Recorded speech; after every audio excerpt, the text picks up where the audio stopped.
ज्याने आड यावे काही, ज्याने आड यावे काही त्याचे नाही बळ आता।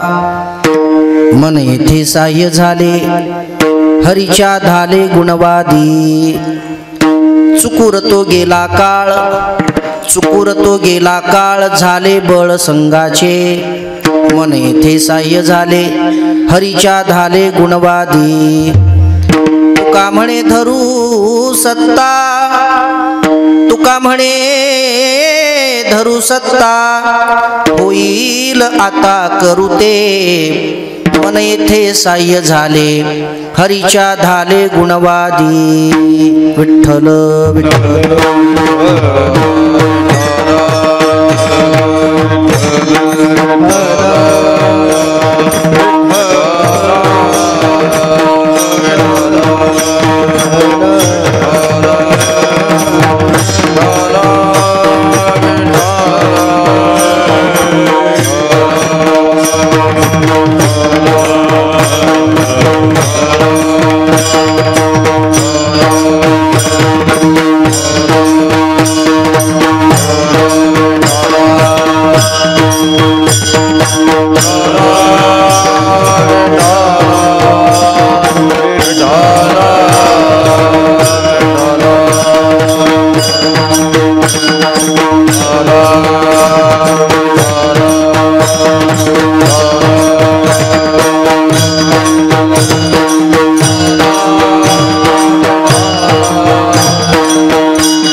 समचरण सरोजम सांद्र नीलांबुदाभम।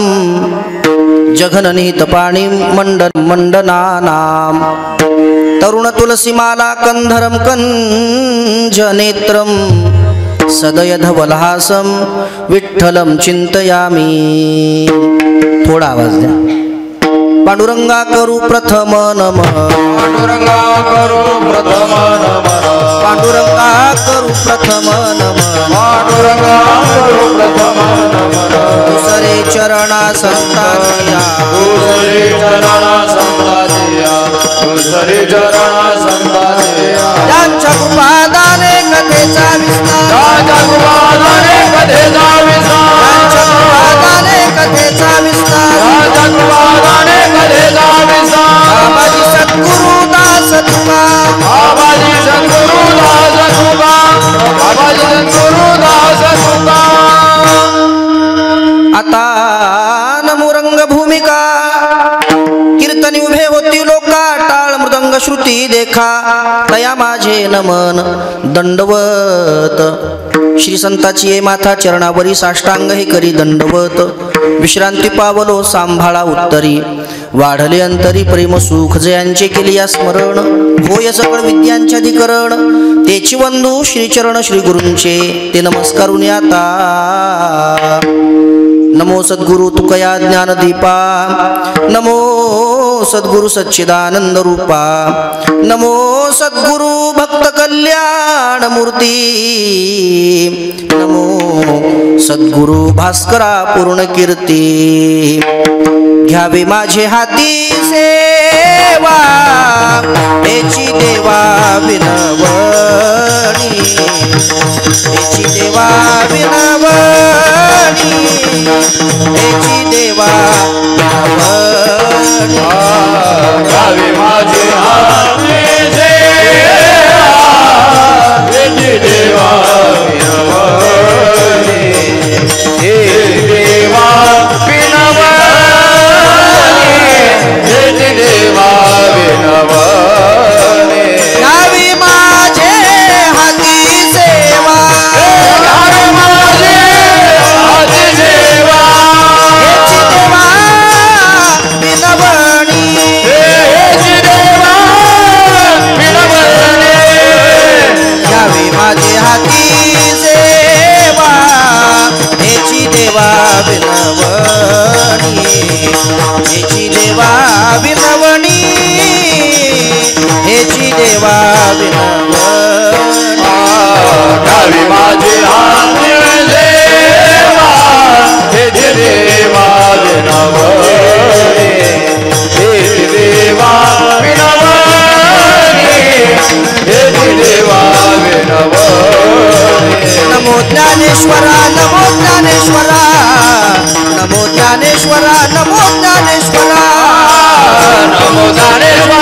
ज्याने आड यावे काही त्याचे नाही बळ आता मन येथे साह्य झाले हरीच्या झाले गुणवादी विठ्ठल विठ्ठल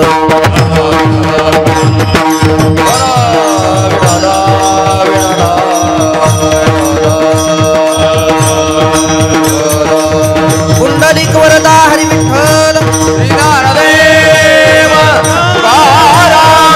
पंढरीनाथ भगवान माऊली ज्ञानेश्वर महाराज जगद्गुरु तुकाराम महाराज की जय महाबली हनुमान की जय उमापति महादेव की जय रोकड़ेश्वर भगवान की जय छत्रपति शिवाजी महाराज की जय धर्मवीर संभाजी महाराज की जय भारत माता की जय सब संतन की जय।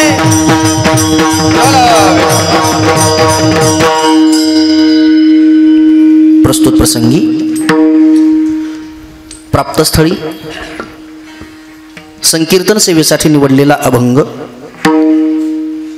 देहुनिवासी सुप्रसिद्ध साधू महान भगवत भक्त महान वैष्णव अवतारधारक करुणाघन दयासिंधू सकल कंठभूषण पंचम वेद निर्माते जगदोद्धारक जगवंद्य जगद्गुरु श्रीमंत श्री तुकाराम महाराज यांचा हा 4 चरणांचा उत्कृष्ट बहुतेक सर्वांच्या पाठ परिचयाचा नसला तरी मोबाईलमध्ये असलेला आणि त्यांच्याच अभंग संहितेतील आहे। पण मंडळी सेवेला सुरुवात करण्यापूर्वी अल्पसा परिहार तो असा असेल, अत्यंत पुण्यशील धर्मशील आणि परमार्थशील असलेल्या व्यावहारिक तसेच पारमार्थिक साधनानं संपन्न असलेल्या वारकरी विचारांची वारकरी संस्कारांची वारकरी सिद्धांतांची परंपरा अगदी प्रेमानं आणि जोमानं पुढे घेऊन चाललेल्या अतिशय गुण्यागोविंदानं नांदणाऱ्या भक्तराज रोकडेश्वरांच्या वास्तव्याने परमपावन पुनीत झालेल्या छोट्याशा आणि देखण्या अशा या सावळेश्वर या गावामध्ये आपण सर्व परमार्थप्रेमी ग्रामस्थांच्या उदात्त पारमार्थिक भावनेतून पंचक्रोशीतील परिसरातील अत्यंत विद्वान अशा गुणीजनांच्या सहकार्यातून सज्जन संतांच्या भगवंताच्या असीम कृपेतून उपस्थित आदरणीय सर्व टाळकरी मंडळी,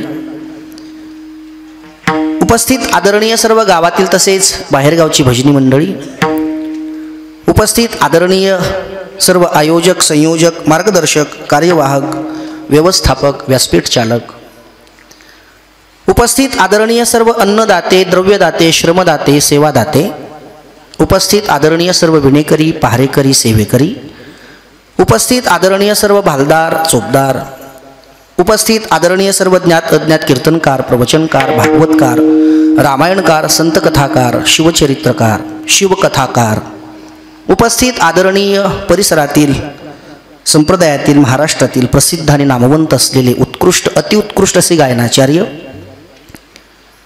भजन सम्राट परमस्नेही परम आदरणीय हरिभक्तपरायण अवघ्या महाराष्ट्राचा लाडका आवाज कुंदनजी महाराज बोरसे, भजन सम्राट परमस्नेही परम आदरणीय हरिभक्तपरायण अमोलजी महाराज वानखेडे, भजन सम्राट परमस्नेही परम आदरणीय हरिभक्तपरायण वामनजी महाराज पांचाळ, भजन सम्राट परमस्नेही परम आदरणीय हरिभक्तपरायण प्रकाशजी महाराज रानसुगावकर, भजन सम्राट परमस्नेही परम आदरणीय हरिभक्तपरायण प्रभूजी महाराज लाठे, तसेच परिसरातील इतरही सर्व गायनाचार्य मंडळी, या सर्व गायनाचार्यांच्या साथीने आणि मृदंगाच्या साथीला मृदंग सम्राट मृदंगमणी मृदंगाचार्य मृदंग मार्तंड द्याव्या तेवढ्या उपाध्या दोघांनाही कमीच आहेत। अगदी कीर्तनाला पोषक असं वाजवणारे नाकी बडवणारे, काही पखवाजी नुसते बडवतात वाजवत नाहीत, खूप बेजार होऊन वाजतात पण त्यातून काही गोडवाच बाहेर निघत नाही, बेजार तर लई होतात पण नखापासून ते शेंडीपर्यंत घामाघूम होतात पण काय वाजवलं हेच कळत नाही।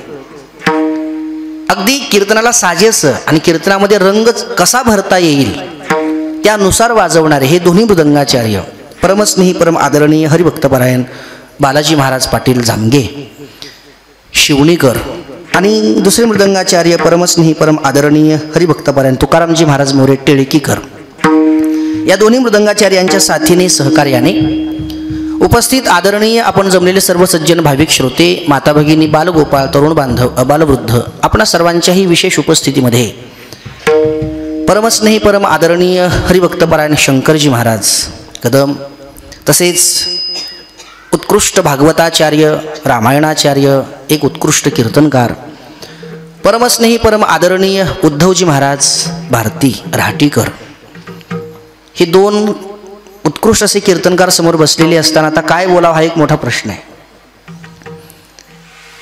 कारण काही बोलून नाही चालायचं.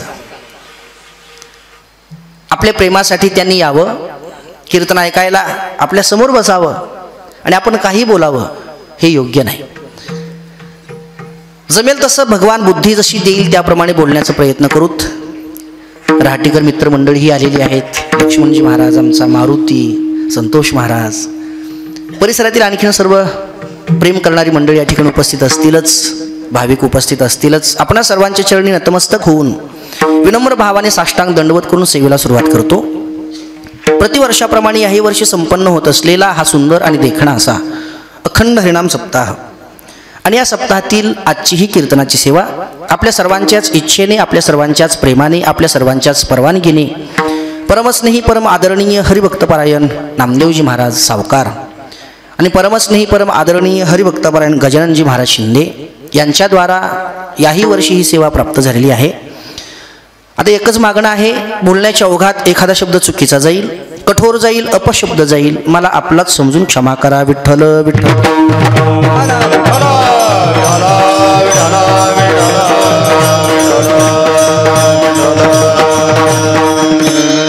सुंदर अशी सप्ताहाची शूटिंगही चालू आहे. तुम्हालाही धन्यवाद. अभंग जगद्गुरु तुकोबारायांचा आहे आणि अभंगामध्ये तुकोबाराय स्वतःबद्दलचा अनुभव सांगतात, स्वतःची परमार्थातली प्रगती सांगतात. माणसानं कुठल्याही क्षेत्रामध्ये पदार्पण केल्याच्या नंतर, कुठलंही क्षेत्र निवडल्याच्या नंतर त्याच्यामध्ये प्रगतिशील असावं, प्रगतीच्या वाटेवर असावं, अधोगतीच्या नाही. आणि त्या वाटेवर जिथं आपल्याला पोचायचं आहे तिथपर्यंत पोचण्यासाठी आपण काय प्रयत्न केले पाहिजेत, आपण कुठल्या साधनाद्वारे, कुठल्या क्रियेद्वारे आपण तिथपर्यंत पोचू याचा सतत विचार केला पाहिजे. क्षेत्र कुठलंही असू द्या, क्षेत्र कुठलंही असू द्या, जर ते तुम्ही निवडलं असेल तर, जर तुम्हाला चोऱ्याच करायच्या असतील, चोरीचं क्षेत्र निवडलं असेल तर भुरट्या चोऱ्या करू नका, दांडग्या करा. क्षेत्र तुम्ही जे निवडलंय ते करायचे असेल तर लालू प्रसादासारखी करा. विठ्ठल विठ्ठल.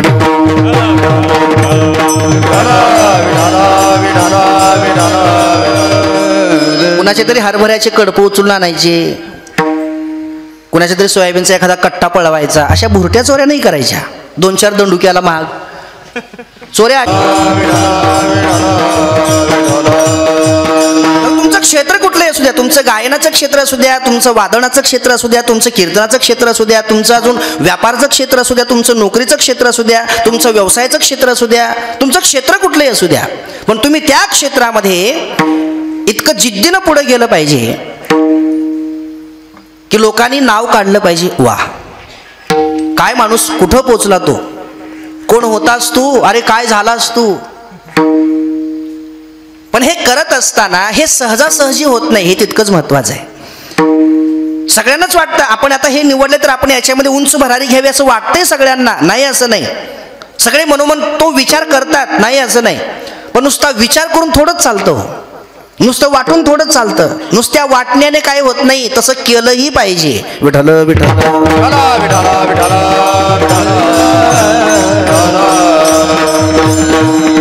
मला एक माणूस म्हणला, महाराज 6 महिने झाला अमेरिकेला जायचा विचार करतोय, किती खर्च येईल सांगा बरं. मी म्हणलं 1 रुपया सुद्धा नाही.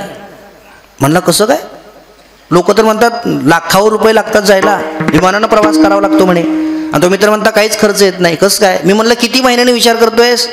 6 महिन्यानं. किती खर्च आला सांग 6 महिन्यात. म्हणलं 1ही रुपया नाही. मग काय खर्च आहे. अरे विचार करायला काय खर्च आहे. 6 महिन्यापासून तू नुसता विचारच करतोयस ना, मग विचार करायला काय खर्च आहे? जर तुला ऍक्च्युअल जायचंच असेल तर खर्च आहे. विठाल विठाल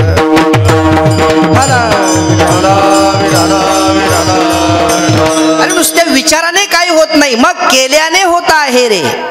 आधी केल्याची पाहिजे, करावं लागतं. क्रियेला महत्व आहे, नुसत्या विचाराला महत्व नाही. अरे स्वप्न 3 असतात.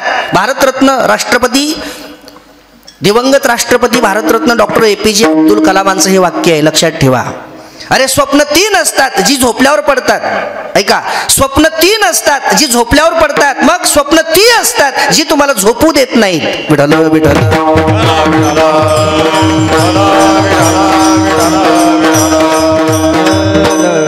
नुसती स्वप्न बघून नाही चालत. मला असं व्हायचंय, तसं व्हायचंय, हे करायचंय, ते करायचंय, नुसते विचारानं काही होत नाही. त्यासाठी क्रियेला महत्व आहे. उद्यमेन ही सिद्ध्यंती, शास्त्र सांगतं. अरे सिद्ध्यंती पण कधी? उद्यमेन ही, उद्योगानेच. जर तुम्हाला सिद्धीपर्यंत पोहोचायचं असेल, प्राप्तीपर्यंत पोहोचायचं असेल, तर ते नुसते विचारानं नाही, मग उद्योगानंच पोहोचता येतं, प्रयत्नानेच पोहोचता येतं. आपल्याकडे म्हण आहे, प्रयत्ने वाळूचे कण रगडिता तेलही गळे. असाध्य ते साध्य करिता सायास, असाध्य ते साध्य करिता सायास, असाध्य ते साध्य करिता सायास, असाध्य ते साध्य करिता सायास. कारण अभ्यास तुका म्हणे, कारण अभ्यास तुका म्हणे, तुका म्हणे,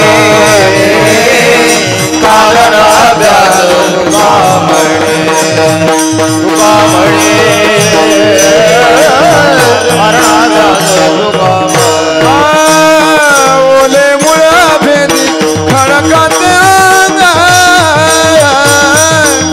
अभ्यासाची नाग कार्य सिद्धी, अभ्यासाची नाग कार्य सिद्धी. ओले मुळ भेदी खडकात अभ्यासाची नाग कार्य सिद्धी, अभ्यासाची नाग कार्य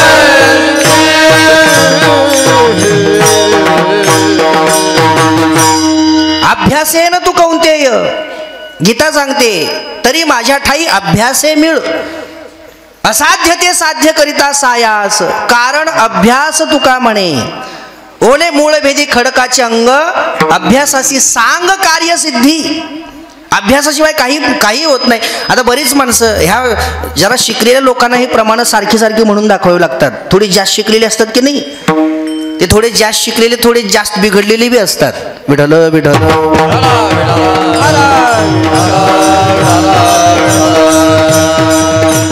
ते शिकतात खूप, म्हणून त्यांचं डोकं नाही तिकडं काम करायला जातं, नाही तिकडं, नको त्या तिकडं वाटेने डोकं काम करायला जातं.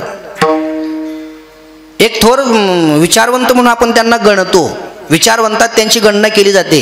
पण तेच विचारवंत म्हणतात या संतांनी समाज निष्क्रिय बनवला, ते विचारवंत बोलतात.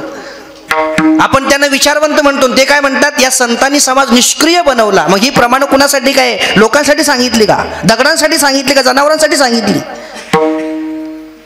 अरे संतांनी समाज निष्क्रिय बनवला नाही, मग असं कसं म्हणले तुकोबार आहे? कसं ठेविले अनंते तैसेची राहावे, असं कसं म्हणले? असं का म्हणण्याची काय गरज आहे? किंवा सावता महाराज म्हणले की नाही, समय असे सादर व्हावे, देव ठेवेल तैसे राहावे. अरे वेड्या हो, संतांची भाषा कळायला डोकं लागतं. विठाल विठाल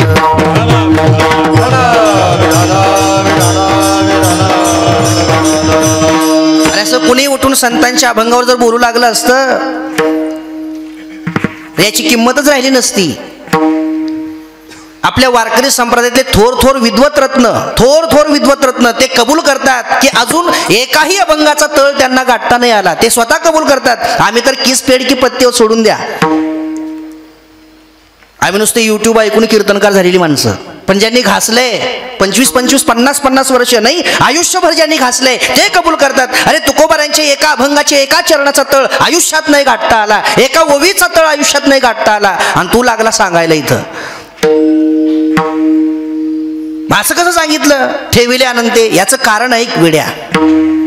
अरे संतांनी प्रयत्न कधीच नाकारले नाही हे लक्षात घे. संतांनी तर सांगितलं असाध्य ते साध्य करिता सायास, आणि शास्त्रही सांगतं उद्यमे नाही सिद्ध्यंती. शास्त्रही तुम्हाला निष्क्रिय बनवत नाही. देव सुद्धा बोलतो ना अभ्यास येणं तू कौंतेय. अरे देवाने निष्क्रिय व्हायला सांगितलं नाही, संतांनी निष्क्रिय व्हायला सांगितलं नाही, शास्त्राने निष्क्रिय व्हायला सांगितलं नाही. कर्म करायला सांगितलंय, प्रयत्न करायला सांगितलंय, प्रयत्नवादी व्हा म्हणून सांगितलंय. आणि जर प्रयत्न करूनही फळ येत नसल, ऐका, संतांची अभंग कुठं लावायची हेही कळलं पाहिजे ना. प्रयत्न करूनही जर फळ येत नसेल तर मग मात्र फाशी घेण्याच्या ऐवजी हा अभंग वाच. विठ्ठल विठ्ठल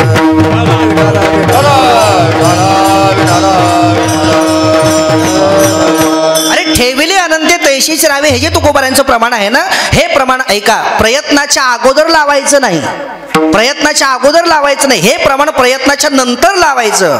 आणि जर लोकांनी एवढं साधं जर जमलं, एवढी साधी गोष्ट जर लोकांनी स्वीकारली तर मला विश्वास आहे या महाराष्ट्रातल्या भारतातल्या बऱ्याच आत्महत्या कमी होतील. विठ्ठल विठ्ठल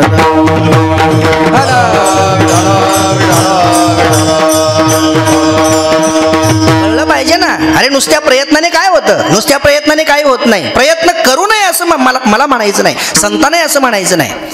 पण किती जरी प्रयत्न केले आणि जर एखादी गोष्ट आपल्या भाग्यातच नसेल आणि किती जरी प्रयत्न चालवले असतील, मग तिथं संगती काय लावायची? तिथं भाग्यच लावावं लागेल की नाही? मला सांगा, निवडणुकीमध्ये जे काही 10-5 उमेदवार उभे असतात तेवढ्यापैकी निवडून येण्याची इच्छा किती जणांची असते बरं? सगळ्याचीच असते. बरं, निवडून येण्यासाठी प्रयत्न किती जण करतात? सगळेच करतात. इच्छा सगळ्यांची, प्रयत्न सगळेच करतात, म्हणून शेवटी निवडून सुद्धा सगळेच येतात. असं होतं का? निवडून किती येतात? एकच येतो. कोण? जो लई पैसे वाटतो तो. नाही, चुकीची कल्पना आहे.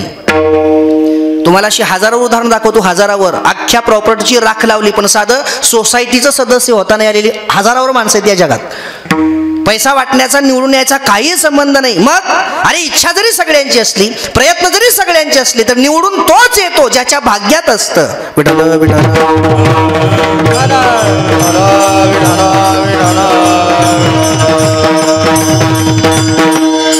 लॉटरीची तिकीट सगळेच फाडतात ना. लॉटरीची तिकीट सगळेच फाडतात. 10,000 रुपयाची तिकीट सगळेच घेतात. मग सगळ्यांनाच लॉटरी लागते का? लॉटरी सगळ्यांनाच लागत नाही. मग ज्याच्या ते भाग्यात आहे त्यालाच लागतं. ते भाग्य मानलंच पाहिजे ना. प्रयत्नही मानले पाहिजेत, भाग्यही मानलं पाहिजे. नुसत्या भाग्यानेही काय होत नाही. ऐका, नुसत्या भाग्यानेही काय होत नाही. पुढचं वाक्य देतो, नुसत्या प्रयत्नानेही काय होत नाही. विठ्ठल विठ्ठल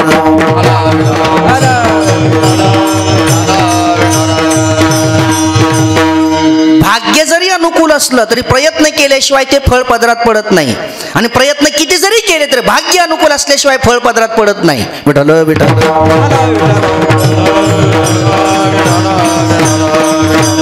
व्यवसाय निमित्त फळ देतसे संचित, फळ देतसे संचित, फळ देतसे संचित.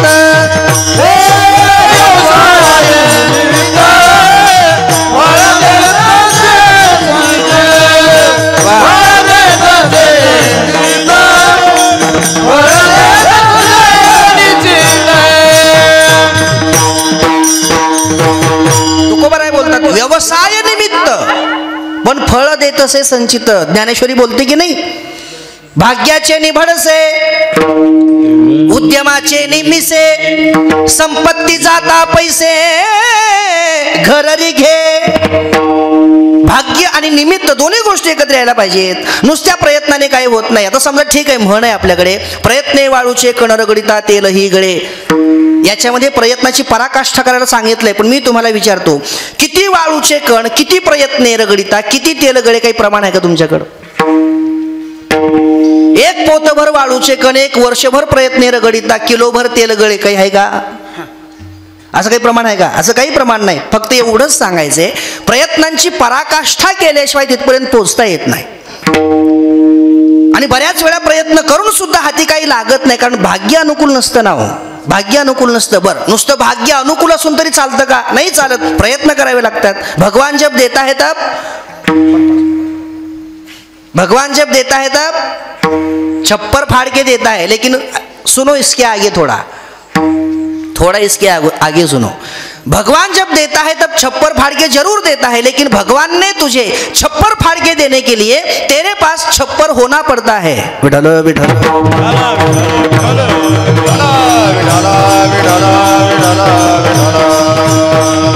अगर तेरे पास छप्पर नहीं है तो भगवान आता है, तेरे पास छप्पर है कि नहीं देखता है, अगर है तो फाड़ के देता है, अगर नहीं है तो वापिस चला जाता है, देता कुछ भी नहीं। क्या? क्यों? तेरे पास छप्पर ही नहीं है। तो क्या वो खुद छप्पर बना के फिर फाड़ के देगा? नाही देगा वो। दोन्ही गोष्टी लागतात, प्रयत्न प्रारब्ध दोन्ही गोष्टी अनुकूल असावे लागतात, मग फळ पदरामध्ये पडतं। चला, थोडं बोलावंच वाटलं म्हणून बोललो बरं का, आणि विषयाला सोडून नाही बोललो, विषयाला धरूनच बोललोय। तुम्ही क्षेत्र कुठलंही निवडा, पण त्यामध्ये यशस्वी होणं ही तुमची जबाबदारी आहे। आता याच्या पुढे जाऊन सांगतो, क्षेत्र कोणतंही निवडा असं म्हणण्यापेक्षा क्षेत्र चांगलंच निवडा हे सांगतो। विठ्ठल विठ्ठल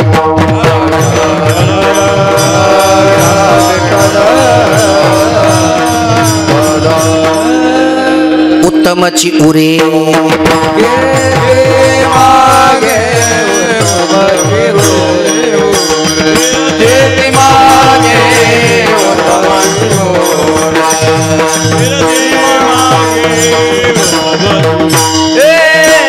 कामने कामरणे जिसरे उत्तम शिवरे कीर्ति मागे, उत्तम शिवरे कीर्ति मागे। कामने कामरणे जिसरे उत्तम शिवरे कीर्ति मागे, उत्तम शिवरे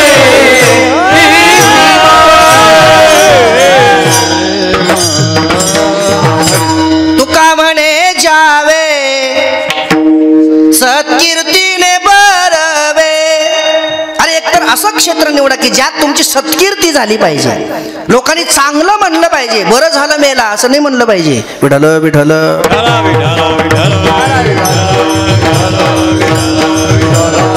चांगला माणूस होता हो, एवढ्या लवकर जायला नाही पाहिजे होतं असं लोकांनी म्हणलं पाहिजे, असं क्षेत्र निवडा।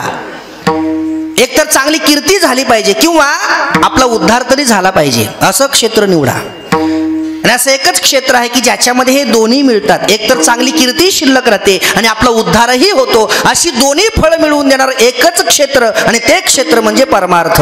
विठ्ठल विठ्ठल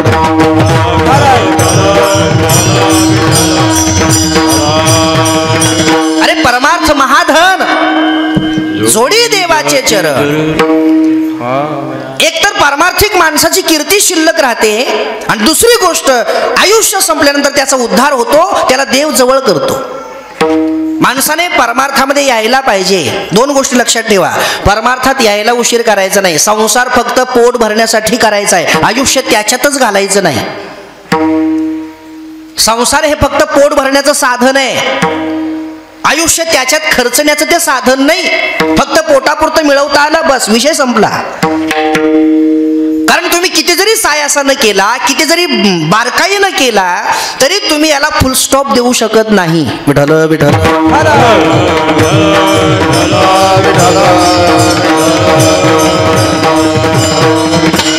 100% म्हणजे पूर्णता असते की नाही? 100% म्हणजे पूर्णता, 90% म्हणजे थोडं कमी, 80% म्हणजे अजून थोडं कमी, 50% म्हणजे एकदम अर्ध, 25% म्हणजे अजून अर्ध्यातला अर्ध, पण 100% म्हणजे कसं झालं? पूर्ण झालं, 100% पूर्ण झालं। मी तुम्हाला एक साधा प्रश्न विचारतो, तुमच्या अगोदरच्या सरासरी किती पिढ्या तुम्ही चालवत असलेल्या संसारात गेले असतील अंदाजे? जो संसार तुम्ही चालवताय त्या संसारात तुमच्या अगोदरच्या किती पिढ्या गेल्या असतील अंदाजे? अंदाजे सांगा, उगा तरी आकडा सांगा ना, उगा नाही, पिढ्याची आपल्याला नावं नाही काढायची, फक्त किती पिढ्या गेल्या असतील हे सांगा। हजारो पिढ्या गेल्या असतील, हजारो। मला सांगा, त्यातल्या प्रत्येक पिढीतल्या माणसाने, हजारो लाखो पिढ्या गेल्या असतील, त्यातल्या प्रत्येक पिढीतल्या माणसाने 0.0000001% जरी या संसाराला हातभार लावत गेला असता, आजपर्यंत 100% व्हायला काय अडचण होती का? काय अडचण होती का? प्रत्येक जण हातभार लावतच चाललाय ना। प्रत्येक जण हातभार लावतच चाललाय. मग लाखो पिढ्या ज्या आपण करत असलेल्या संसारामध्ये आपल्या अगोदर खपल्यात, त्याला झिरोच्या पुढा 10 झिरो लावून शेवटी 1 टाका. आणि एवढा हातभार एका पिढीतल्यानं एकानं जरी लावला असता तर आजपर्यंत याला फुल स्टॉप लागायला पाहिजे होता की नाही, आजपर्यंत याला पूर्णविराम मिळायला पाहिजे होता की नाही, पण नाही मिळाला. अरे मागच्या सोडून द्या, इथून पुढच्या कोट्यावधी जरी गेल्या तरी फुल स्टॉप लागणार नाही, हे लक्षात घ्या. विठ्ठल विठ्ठल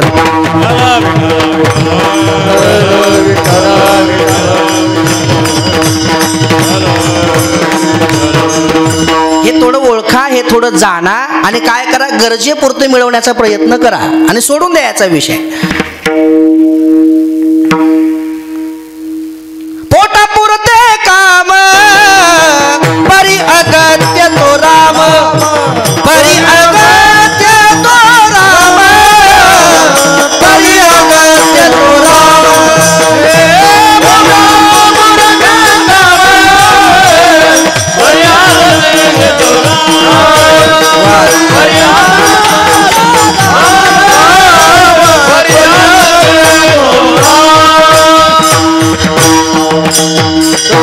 अरे पोटापुरते काम तुकोबाराय सांगतात. पोट दिलंय ना मग काम केलंच पाहिजे. याच्या पुढचं वाक्य आहे का, नुसत्या सप्त्यावर पोट भरत नसतंय. विठ्ठल विठ्ठल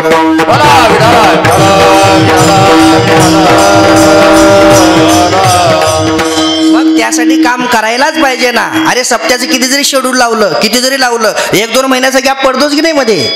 किती शेड्यूल लावणार हो तुम्ही लावून लावून. अरे पोट भरण्यासाठी काम केलंच पाहिजे. पोट भरायचंय आणि मग देवाने हे जी इंद्रिय दिलीत ना ती कशाला, पोट भरण्यासाठी कामही केलं पाहिजे, पण फक्त पोट भरण्यासाठी गरजेपुरता असावं, विषय संपला. आणि उर्वरित वेळामध्ये उद्धारासाठी प्रयत्न केला पाहिजे. पोटापुरते काम परी अगत्य तो राम. म्हणून माणसाने करावी तातड,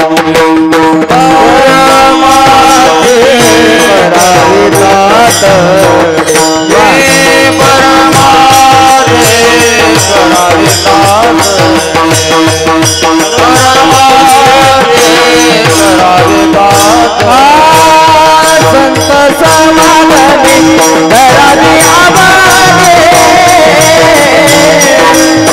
धरावी तातारी भरमाते, धरावी तातारी भरमाते.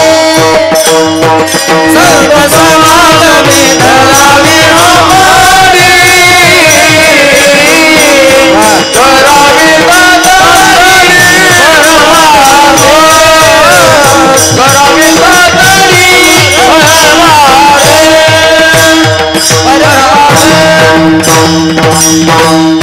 संत समागमे धरावी आवाडी,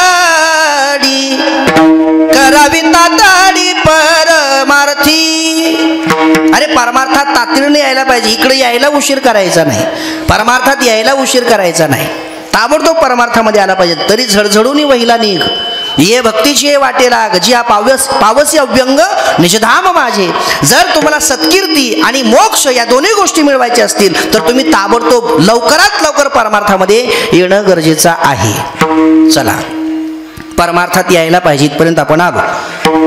पण परमार्थात यायला पाहिजे. परमार्थ तुम्हाला कीर्ती देतो, परमार्थ तुमचा उद्धार करतो, तरी लोक परमार्थाकडे येत नाहीत. आलं पाहिजे ना, परमार्थात आलं पाहिजे. कारण देवे दिला देह भजना गोमटा ना. देवे दिला देह नुसत्या भोजना गोमटा नाही, भजना गोमटा.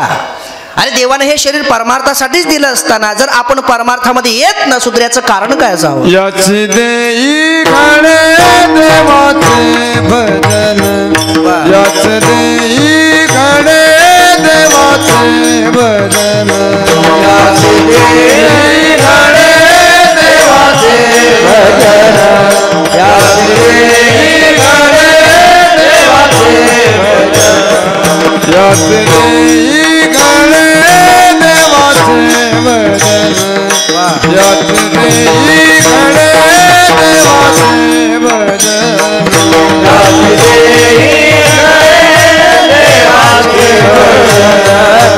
देई घडे देवाचे भजन.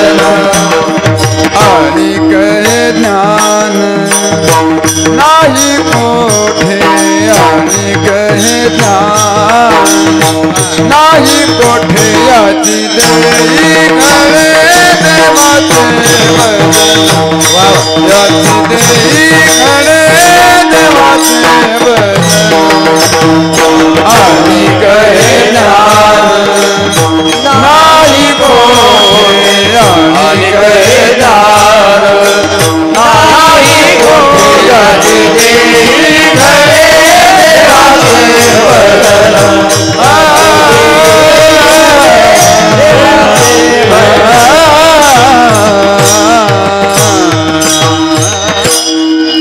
याची देही घडे देवाचे भजन तुकोबाराय बोलतात. हे कुणाचं वाक्य आहे? तुकोबारायांचं वाक्य आहे. आता हे वाक्य आपण खरं का मानायचं सांगा बरं. हे तुकोबारायांचं वाक्य आहे, ते आपण खरं का मानायचं? तुकाराम महाराज सांगतात म्हणून मानायचं का? नाही नाही, ऐका, हे वाक्य तुकाराम महाराज सांगतात म्हणून मानायचं नाही. मग तुकाराम महाराजांनी हे जे वाक्य सांगितले ते खरं आहे म्हणून मानायचं. विठ्ठल विठ्ठल.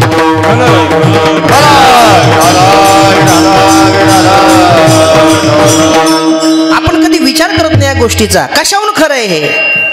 याची देही गडे देवाचे भजन आणि हे ज्ञान नाही कुठे, हे कशाहून खरं आहे? प्रत्यक्ष प्रमाणे ना. एखाद्या गाढवाला तुम्ही किती मस्त स्नान घाला, पुरणपोळीचं जेव घाला, त्याला 1 किलोभर फेरेन लवली लावा, 1 किलोभर पावडर त्याच्या सगळ्या अंगाला ओरबाडा, त्याला मस्त असा मोठा गंध लावा आणि त्याच्या पुढे ज्ञानेश्वरी ठेवा. वाचील का ती? वाचील नाही वाचणार का? गाढवच ते. विठ्ठल विठ्ठल.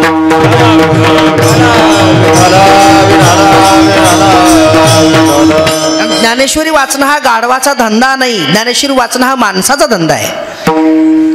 याची देही घडे देवाचे भजन, देवे दिला देह, म्हणून तर हे सिद्ध होतं ना. देवाने हे जे शरीर दिले ते फक्त भजनासाठी दिलंय. मी तुम्हाला सिद्ध करून दाखवतो. पटलं तर घ्या, आणि जर पटलं तर नुसतं घेऊ नका, पाय आखडून बसा. पाये पाये पाये पाये पायाकडून बसा. अंगा असं. विठ्ठल विठ्ठल.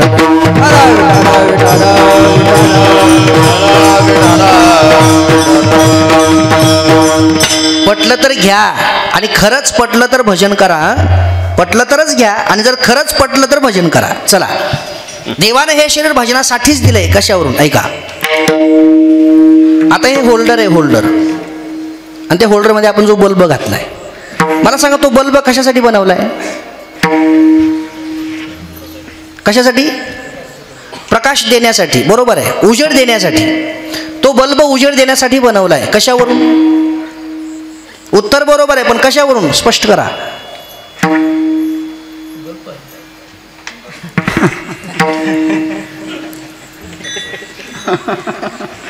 बल्ब उजेड देण्यासाठीच बनवला, ठीक आहे, पण कशावरून?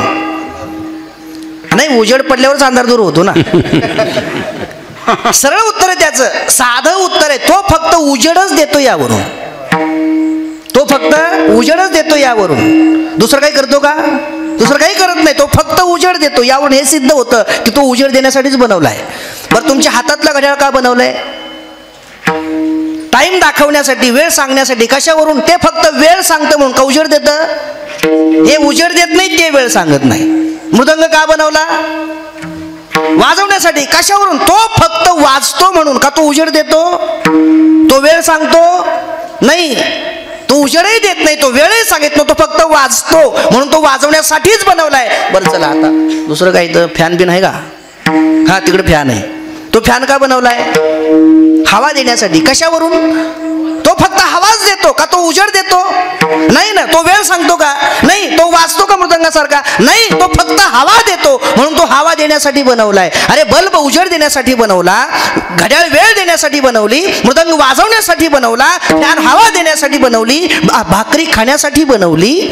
कशावरून सिद्ध होतं हे? बल्ब फक्त उजेडच देतो यावरून तो उजेड देण्यासाठीच बनवला हे सिद्ध होतं. मृदंग फक्त वाजतो म्हणून तो वाजवण्यासाठीच बनवला हे सिद्ध होतं. अरे, घड्याळ फक्त वेळच देते म्हणून ती वेळ देण्यासाठीच बनवली हे सिद्ध होतं. फॅन फक्त हवाच देतो म्हणून तो हवा देण्यासाठीच बनवला हे सिद्ध होतं. तसं भजन फक्त याच देहात करता येतं म्हणून हे भजनासाठीच बनवलं हे सिद्ध होतं. विठ्ठल विठ्ठल. उगाच तुकाराम महाराज म्हणतात म्हणून मानायचं नाही. हे युक्तीनं सिद्ध प्रतिबंध होतं म्हणून मानायचं. देवे दिला देह भजना गोमटा, हे उगणे सांगितलं, हे खरं आहे म्हणून सांगितलं. आपण परमार्थात आलं पाहिजे, आपण परमार्थ केला पाहिजे, आपण भजन केलं पाहिजे, यायला पाहिजे ना. मग इकडं जर हे शरीर भजनासाठीच दिलं असेल तर आपण यायला पाहिजे ना, इकडं यायला पाहिजे. पण लोक येत नाहीत. का येत नाहीत याचं कारण आपल्याला अभंगाकडे यायचं आहे आता. याचं कारण का येत नाहीत लोक, तर माणसाच्या अंतःकरणावर सगळ्यात पहिला जो प्रभाव असतो ना तो काळाचा असतो. आणि सगळ्यात पहिला प्रभाव आपल्या अंतःकरणावर जो काळाचा पडलाय तो काळ आपल्याला परमार्थात यायला प्रतिबंध करतो. हा पहिला प्रतिबंध आहे. विठ्ठल विठ्ठल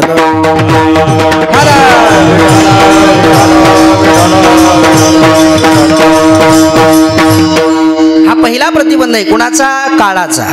आपण सध्या ज्या काळात जगतोय त्या काळाचं काय नाव आहे? वर्तमान काळ. नाही, कलीचा काळ. विठ्ठल विठ्ठल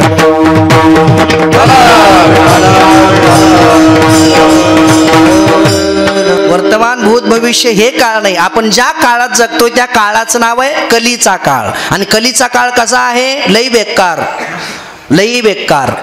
ऐका कलीचे महिमान, असत्याचे रिझले जन, सारा देती अनुमोदन, करीती हेळण संतांची.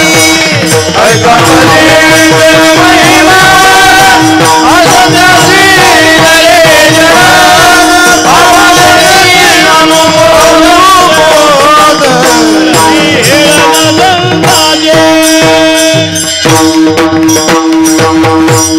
अरे हे कलियुग आहे आणि कलियुगामध्ये माणसाला परमार्थाकडे सहज प्रवृत्ती होणार नाही. चला मी तुम्हाला साधा प्रश्न विचारतो. समजा गावात आपल्या सप्ताह सुरू आहे, कीर्तन चालू आहे आणि गावाच्या बाहेर गावकरच्या शेतात 1-2 एकरात मंडप टाकलाय, तिथं गौतमी पाटलाचा कार्यक्रम आहे.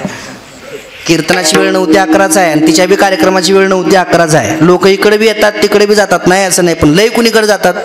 हा तिकडं. विठ्ठल विठ्ठल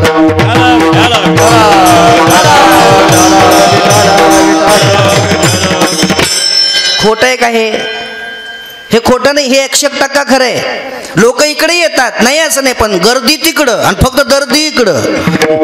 दर्दी तेवढं इकडं नो, तुफान गर्दी तिकडं. इकडं एक चौपदार जरी नसला तरी भागत आपलं.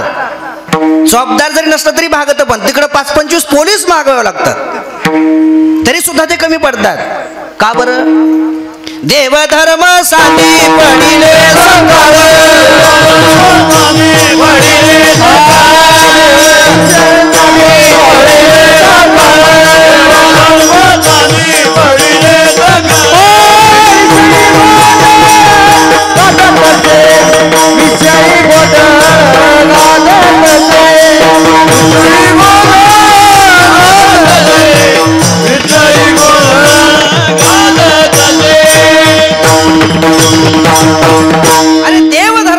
पडिले सकळ, विषयी गोंधळ गाजत असे. हे कलियुग आहे आणि ह्या काळाचा प्रभाव आपल्यावर पडलेला असतो. काही वस्तूंचा वस्तुनिष्ठ प्रभाव असतो बरं का. वस्तुनिष्ठ. एरवी बिंचू कधीच नांगी टाकीत नाही, सारखी नांगी वर धरूनच चालत होतो. उभा राहिला तरी नांगी वरच असते, चालायला लागलं तरी नांगी वरच असते, पळायला लागलं तरी नांगी वरच असते. तो नांगी कधीच टाकीत नाही. पण कधीच नांगी न टाकणारा विंचू जर पालीच्या पुढे गेला तर तो सरळ नांगी टाकतो आणि म्हणतो कुणी कुणबी खा. का? पालीचा प्रभाव आहे. त्याच्या पुढे त्या विंचवाचं काही चालत नाही. अरे एखाद्या झाडावर जर माकडं उड्या मारत असतील, खेळत असतील आणि त्या झाडाखाली उभं राहून एखाद्या वाघानं नुसती डरकाळी जरी फोडली तरी ती झाडावरची जी माकडं उड्या मारणारी असतात ना ती आपोआप अशी पिकलेल्या आंब्यासारखे खाली गळून पडतात, आपोआप खाली पडतात ती नुसत्या डरकाळीनं. का? हा डरकाळीचा प्रभाव आहे. नाही समजा तुम्ही चौकात उभं राहून किती बी गर्दा करायला असला, कुणालाच ऐक नाही गेला तुम्ही, नुसता गर्दा तुमचा एकट्याचाच गर्दा चालू आहे, तुम्ही कुणालाच ऐके नाव कुणालाच माने नाव, तुम्ही तुमचा गर्दाच बंद होई नाही. पण जर तुमच्या कानावर जर घरातल्या बाईचा आवाज पडला, कसं व्हायलंय, काय होईल पुढं, काय होतंय, काही नाही, आलोच घरला, चल लगे निघतोच घराकडं. का? तिचा प्रभाव आहे. विठ्ठल विठ्ठल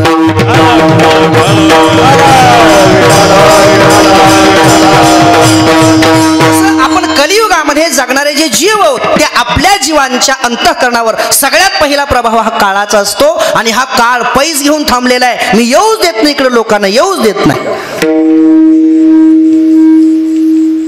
मोठं विचित्र कलियुग आहे. कबीरजींचा एक दोहा आहे, थोडा कडक आहे पण त्यांचा आहे, आपला नाही. कबीरजी बोलतात, चोर लफंगे राज करे, चोर लफंगे राज करे कलियुगात. आणि काय खोटं या वाक्यात? चोर लफंगे राज करे संतों के बेहाल.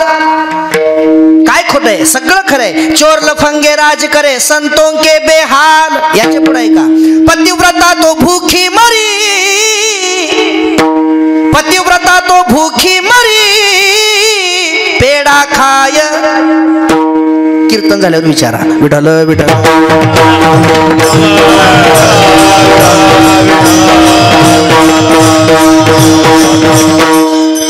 आता वयस्कर माणसांना काही हे माहिती नसेल, पण समजा ज्यांचं वय आता 30-35च्या रेंजमध्ये आहे, जे मोबाईल वापरणारी माणसं आहात, त्या माणसांना एक नाव मी घेतल्यावरती लगेच कळलं. सनी लिओनी माहिती ना तुम्हाला? सनी लिओनी माहिती आहे का? माहिती आहे, मलाही माहिती आहे, पेपरमध्ये बातमी वाचतोच ना मी. ती पॉर्न स्टार आहे, अंग प्रदर्शन करणारी ती एक हिरोईन आहे, ती नटी आहे, पण लय पुढच्या स्टेपची आहे. मला दुर्दैव या गोष्टीचं वाटलं, लॉकडाऊनच्या अगोदरच्या वर्षी पद्मश्री पुरस्कारासाठी तिचं नामांकन केलं गेलं होतं. विठ्ठल विठ्ठल.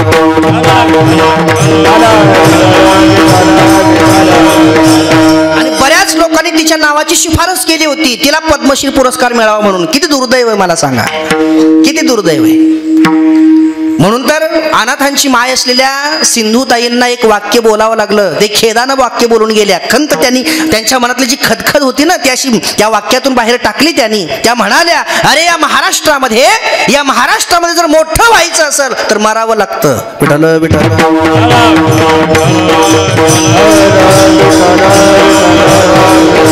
म्हणजे जिवंत आहे तोपर्यंत इथं कधी कुणाचा मोठेपणा कोणाला कळाला नाही. मग एखाद्याचा मोठेपणा जर कळायचा असेल तर त्याला अगोदर मारावं लागतं आणि मग जगाला त्याचा मोठेपणा कळतो. अगदी सिंधुताईंचं सोडा, अगदी ज्ञानोबा तुकोबांच्या बाबतीत सुद्धा हेच झालंय. विठ्ठल विठ्ठल.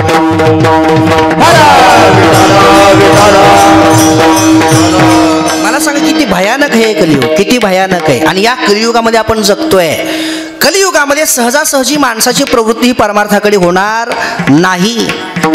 पण काही माणसं विचार करतात, जाऊ द्या, 360 दिवसांचं वर्ष आहे ना, 360 दिवसांचं वर्ष आहे, त्यातला सप्ताह जर 8 दिवस काढला तर किती शिल्लक राहतं?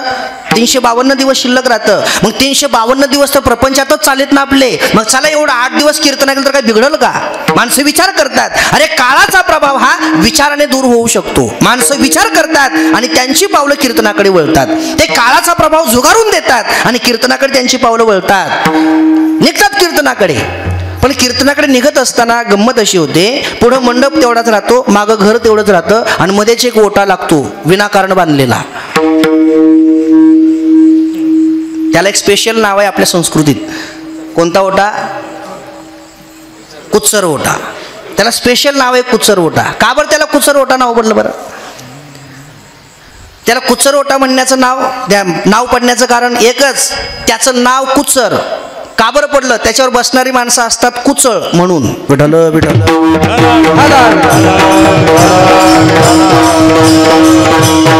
त्यांना दुसरे काही कामं नसतात, घरचं खातात, त्या ओट्यावरून बसतात आणि कोण कुठं चाललंय, कोण कुठून यायले, कोण कुणाला बोलायले, कोण कुणाला टाळायले, हे सगळं तिथं बसून लक्ष ठेवतात. सगळं तिथं बसून अगदी प्रत्येक घरातल्या चर्चा तिथं ओट्यावर बसून चालतात. त्यांच्या काही घेणं नाही देणं नाही, काही संबंध नाही, पण सगळ्या चर्चा तिथं ओट्यावर बसून चालतात, बिनकामाच्या. म्हणून त्याला कुचर ओटा म्हणतात. मग हे तिथं बसलेले असतात 4 चौघती त्या ओट्यावर. आणि मग हे निघालेत आता घरून कीर्तनाकडे निघालेत. पुढं मंडप तेवढाच आहे, मागं घर तेवढंच आहे आणि मध्येच तो ओटा लागला. आणि त्या ओट्यावरच्या माणसाने यांना बघितलं आणि बघून गप नाही बसले ते लोक. सहज विचारलं, दादा कुठं चालले? दादा कुठं चालले? दादा म्हणले जरा कीर्तनाला जाऊ म्हणतोय. ती लोक जा म्हणत नाहीत बरं का, ऐका, कीर्तनाला चालले होय, बर बर आता एवढंच राहिले म्हणा की. जा नाहीत म्हणणार ते, काय म्हणणार? आता एवढंच राहिले म्हणा की. त्या दादाला वाटतं पुढं जाऊ का मागं जाऊ. हा दुसरा प्रतिबंध. पहिला प्रतिबंध काळाचा आणि दुसरा प्रतिबंध जगाचा. विठ्ठल विठ्ठल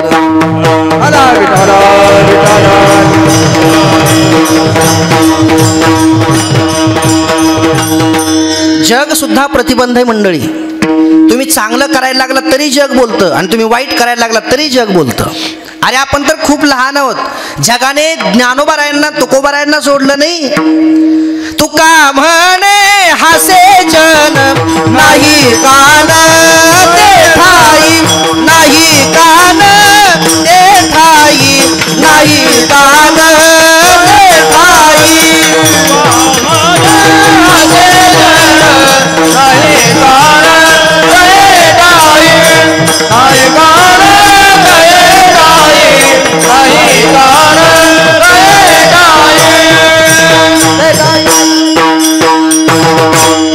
लोग कहे मेरा भई रे बाबरी, लोग कहे मेरा भई रे बाबरी, बाप कहे कुल नासी रे. पग घुंगरू घुंगरू बांध कर नाची रे, मैं तो अपने नारायण की हो गए दासी रे. लोग कहे मेरा भई रे बाबरी. अरे या जगाने तुकोबारायांना सोडलं नाही. तुका म्हणे हसे जन, जग मलाही हसलं आणि आपल्यालाही हसेल. जग कसं असतं? जग पखवाजासारखं असतं. म्हणजे दोन्हीकून वाजवतं. म्हणण्याचा हेतू एवढाच आहे, दोन्हीकून वाजवतं. शाईकून बी वाजवतं आणि धुमाकून बी वाजवतं. पण पखवाजानं जर दोन्हीकून मृदंग वाजवला तर त्या मृदंगातून स्वर बाहेर निघतो, आनंदाच्या लहरी बाहेर पडतात. पण जग जर दोन्हीकडून वाजवायला लागलं तर एखाद्याचं वाटोळं केल्याशिवाय राहत नाही. विठ्ठल विठ्ठल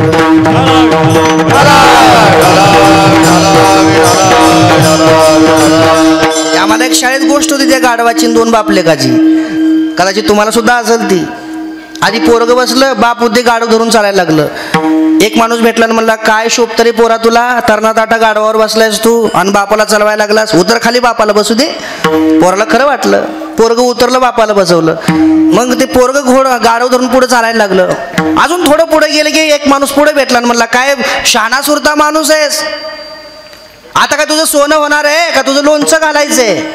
अरे कवळं पोरग तू चालवतोयस आणि तू घोड्यावर बसतोयस, पोराला बसू दे. बापाने विचार केला, आता मीच मगा बसलो होतो, पोरग मगा बसलो होतं, लोकांनी मला बसवलं, आता मला उतरवते तर पोराला बस म्हणतात. आता एक काम करू, आपण दोघंही बसू. त्यानं पोरालाही घेतलं, दोघंही बापले गाडीवर बसून निघाले. अजून थोडं पुढे गेले, लोकांनी गप बसायला पाहिजे की नाही. लगेच अजून एक भेटला आणि म्हणला, काय शोभते रे तुम्हाला, मुख जनावर झालं म्हणजे त्याला काय जीव नसतो. दोघं त्याच्या बोकांडी बसलात. कधी तर त्याला तुम्ही खांद्यावर घेऊन बघितलं का कधी त्याला? त्याचा बी जीव आणि तुमचा बी जीव सारखाच आहे की नाही. सारखं तुम्हीच त्याच्या बोकांडी बसलं पाहिजे का? कधी तर तुम्ही त्याला उचलून घेतलं पाहिजे ना. घ्या बरं उचलून, कसं वाटतंय मग कळतंय. लोक गाढव खांद्यावर घ्यायला लावतात. विठ्ठल विठ्ठल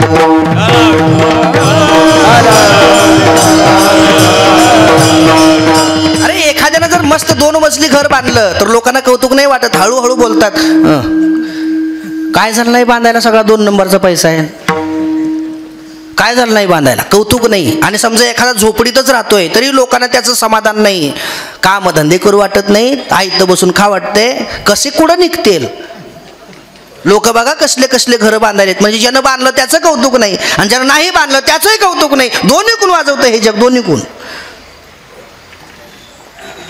एखादा पाहुणा कधीच भेटायला येत नसल तर जग काय म्हणतं, लय गर्विष्ठ आहे तो कशाला आपल्याला भेटायला येईल.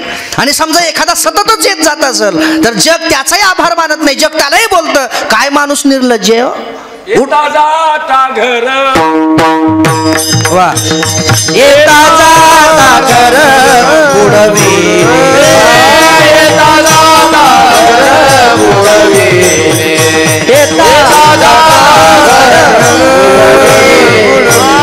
भेटीची नवनाथा म्हणती हानी सूर, येता जाता घर बुडविले, येता जाता घर बुडविले, येता जाता घर बुडविले, भेटीसी नवनाथा म्हणती हानी सूर,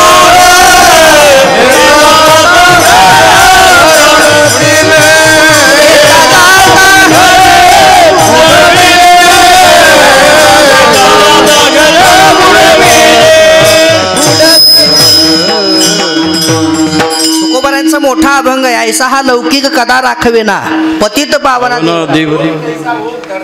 हो. इतकं घाण आहे हे जग. अरे भेटीसी न जाता म्हणते हा निष्ठूर आणि येता जाता घर बुडविले. अरे काय निर्लज्ज माणूस आहे रे. अरे यानं येऊन जाऊन आमचं घर बुडवलं. आमच्या घराला साल ठेवली नाही. जो कधीच येत नाही त्याचं समाधान नाही, जो सतत येतो त्याचं समाधान नाही, एखाद्याला लेकरूच झालं नाही त्याचंही समाधान नाही. निपुत्रिका म्हणते हा चांडाळ. एखाद्याला लेकरूच नाही झालं तर लोक त्यालाही म्हणतात उठल्या त्याच तोंड बघू नका, चांडाळ आहे चांडाळ. आणि समजा एखाद्याला 10-12 झाले, लोकांना त्याचंही कौतुक नाही. बघा बघा बघा महाराज काय पाप पिकले बघा.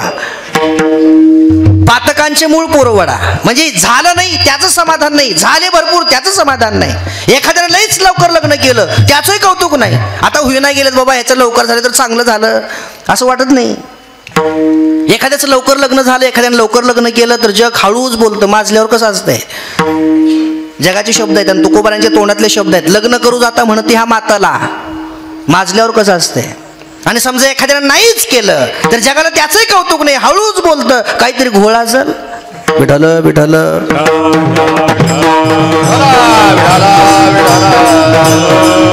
अरे लग्न करू जाता म्हणती हा माताला आणि न करिता झाला नपुसक. तुकोबारांचे शब्द आहेत. तुम्ही जगाच्या नादी लागू नका. जग किती घाण आहे आता तुमचं प्रमाण. लोक जैसा ओक धरिता धरवेना अभक्ता जिरेना संत संग. हे जग किती घाण आहे. तुकोबाराने उदाहरण देऊन सांगितलं जग किती घाण आहे का. ऐकून लक्षात ठेवा. समजा आपल्या समोर एखाद्या माणसानं पोटभर जेवलं, पोटभर एवढं पोटभर जेवलं की अक्षरशः त्याची पडजीप बुजाली. एवढं पोटभर जेवलं ते आणि त्याला सहनच नाही झालं. एवढं खाल्लं आणि त्याला ते सहनच नाही झालं आणि त्यानं तुमच्या समोरच ते पोटातलं सगळं बाहेर काढलं. आता मला सांगा ते बाहेर काढलेलं किती देखणं असतं मावल्या हो.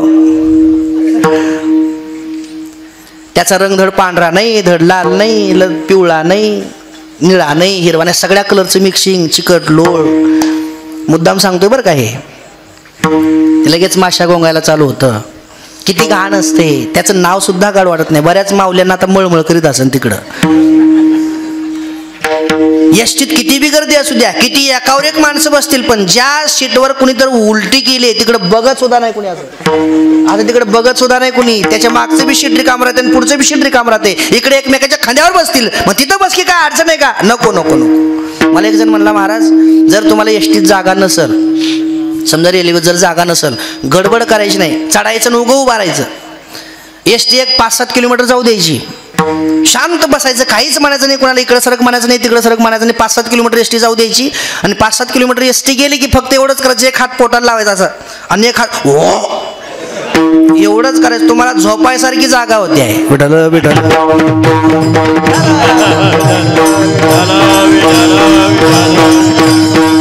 का. अरे नुसतं नाव जरी काढलं तरी ते सहन होत नाही. तसं हे जग आहे, तसं हे जग आहे. अरे लोक जैसा ओक धरिता धरवेना अभक्ता जिरेना संत संग. म्हणून तुमचं कर्तव्य काय. तुमचं एकच कर्तव्य असलं पाहिजे.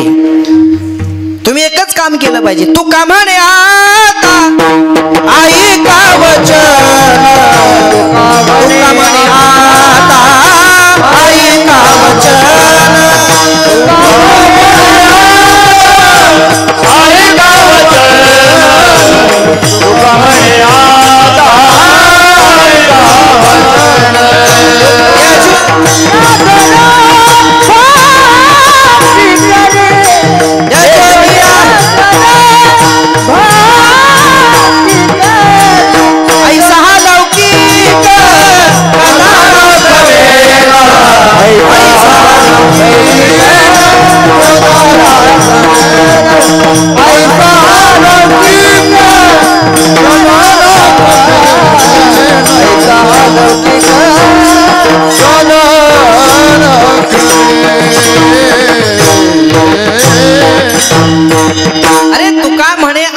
ऐका वचन. तुम्ही एकच काम करा. जग काहीही बोलतं, चांगल्यालाही बोलतं, वाईटालाही बोलतं, तुम्ही जगाकडे लक्ष द्यायचं नाही आणि तुम्ही तुमचा रस्ता सोडायचा नाही. तसंच चालत राहायचं, तसंच चालत राहायचं. एक दिवस तुम्हाला तुमचं साध्य सापडल्याशिवाय राहणार नाही. म्हणून तुका म्हणे आता ऐका वचन, त्यजून या जन भक्ती करा. भाऊ दादा शहाणे होते ते. दादाने विचार केला, यांचं काय मनावर धरायचंय, यांना बोलायची सवयच आहे, हे बोलत राहतात, चालत राहते, आपण यांच्याकडे लक्ष द्यायचं नसते. दादाने विचार केला आणि दादाने तो ओटा मागं टाकला. घरून निघालेले दादा ओट्याजवळ थोडे थांबले होते, पण दादाने विचार केला, तो ओटा मागं टाकला आणि दादा कीर्तनात येऊन बसले. कीर्तनात येऊन बसले आणि कीर्तनकाराच्या पुढं बसले, कीर्तन ऐकायला बसले कीर्तनकाराच्या पुढं. आता मला सांगा, दादा घरून कशाला आलेत? कीर्तन ऐकायला. बरं, कीर्तन ऐकायला कुठं बसलेत? कीर्तनकाराच्या पुढं बसलेत आणि कीर्तनकाराच्या पुढं बसून कीर्तन ऐकायला येऊन कीर्तन सुरू असताना दादा का झोपतेत मग? विठ्ठल विठ्ठल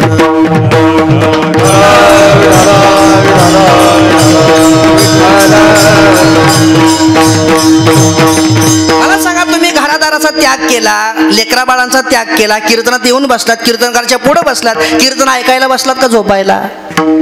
ऐकायला बसलात. मग तुम्ही झोपायला पाहिजे का? नाही झोपायला पाहिजे. मग का झोपता? का झोपता? याचं एकच कारण, कीर्तनात जर झोप येत असेल तर त्याला हलक्यात घ्यायचं नाही. लय काम केलं असेल हे पोत्रवरून फिरवायचं नाही. जेवण लय झालं असेल ही साईड तिथं द्यायची नाही. मग कीर्तनात झोप येणं हे साधं नाही, कीर्तनात झोप येणं हे अजून भरपूर पाप शिल्लक असल्याचं लक्षण आहे. विठ्ठल विठ्ठल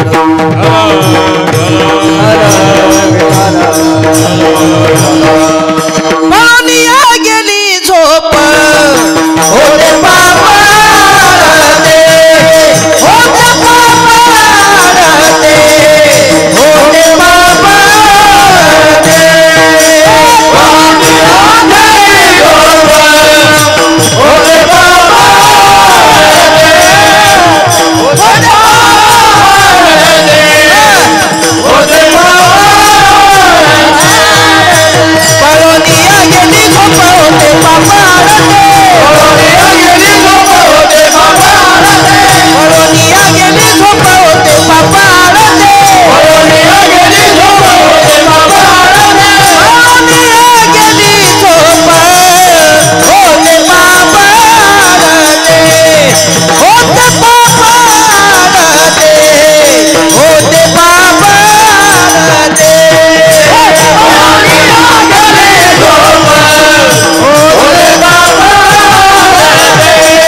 लगी सरपट सापडल्यानंतर दहा धाकत वाजवायचं. विठ्ठल विठ्ठल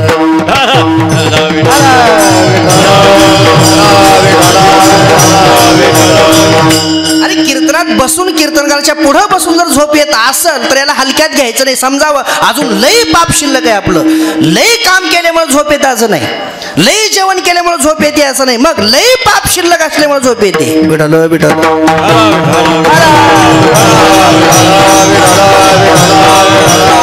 कारण परमार्थ घडायला सुद्धा पुण्य लागतं आणि जर पुण्य कमी पडत असेल तर परमार्थ घडणं शक्य नाही. मला सांगा, सावळेश्वरची लोकसंख्या किती आहे अंदाजे? किती आहे? 2000 लोकसंख्या आहे. म्हणजे 1500च्या आसपास मतदान आहे का? 1300 समजा 2000 लोकसंख्या धरली आपण. 2000 लोकसंख्येचे सावळेश्वर गाव, यातले माळकरी किती टक्के आहेत अंदाजे? टक्क्यात सांगा किती टक्के? हा, आकडा फुगवून सांगायचं नाही, ओरिजिनल सांगायचं. आकडा ओरिजिनल सांगायचा, फुगवून नाही सांगायचं. मला मोजावे लागतील उद्या. मग 10-20% धरा. तुम्ही 10 म्हणताय ना, मी 10 बोनस देतो. 20% धरा, 20% धरा. 80 का नाहीत अजून? 80% का नाहीत अजून माळकरी?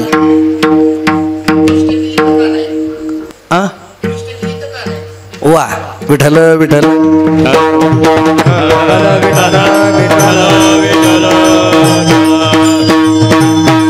कुंडलिक वरदा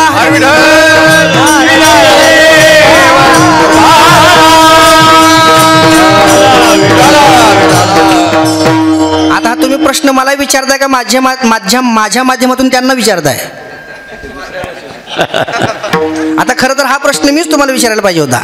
ते 20% तरी इथं आहेत का हे मी तुम्हाला विचारायला पाहिजे होतं. पण ते 20% इथं नाही यायला पाहिजे ना. कमीत कमी ज्यांच्या गळ्यात माळ आहे कमीत कमी त्यांनी तरी यायला पाहिजे होतं की नाही? यायला पाहिजे. चला ठीक आहे, आले नसतील पण 20% माळकरी तर आहेत. तुमच्या म्हणण्यामागची तळमळ मला कळू शकते. ज्यांच्या गळ्यात माळ आहे त्यांनी इथं यायला पाहिजे, यायलाच पाहिजे. विठ्ठल विठ्ठल.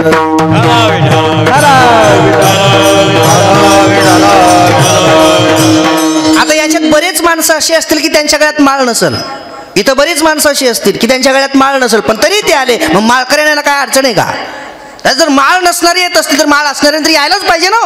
आलंच पाहिजे पण येत नाहीत. चला सोडून द्या, त्याची कारण आपण नंतर बघू. 20%च माळकरी आहेत, 80% अजून माळकरी नाहीत. बरं त्याच्यातले अजून 20% सोडून देऊ आपण, इतर लोक सोडून देऊ आपण. 60% राहिले अजून. 60% लोक माळकरी नाहीत अजून. का नाहीत? माळाचा भाव लय आहे का?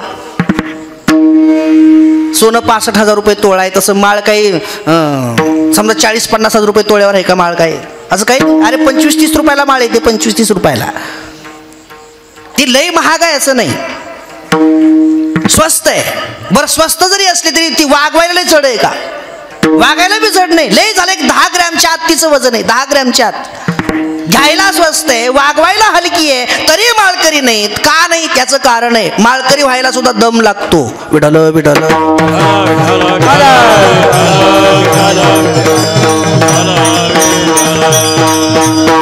मी बरोबर वाक्य बोललोय, मी काय असं चुकलो नाही ते वाक्य बोलताना. परत बोलतो, माळकरी व्हायला दम लागतो, दम. जर माझं कुणाला वाक्य टोचलं असेल, आता हे टोचायचं म्हणजे बिन माळकऱ्यालाच टोचणार. माळकऱ्याला टोचायची काही गरज नाही. ज्याच्या गळ्यात माळ नसेल त्याला हे वाक्य टोचलं असेल. महाराज असं कसं म्हणता? तुला टोचलं का? काही करू नको, फक्त माळ घालून जा, तुझे पाय धुवून पाणी पितो. कीर्तन झाल्यावर फक्त माळ घालून जा, तुझे पाय धुवून पाणी पितो. आणि जर तुला घालायचे नसेल तर गप बसून ऐकून घे ना मग. विठ्ठल विठ्ठल.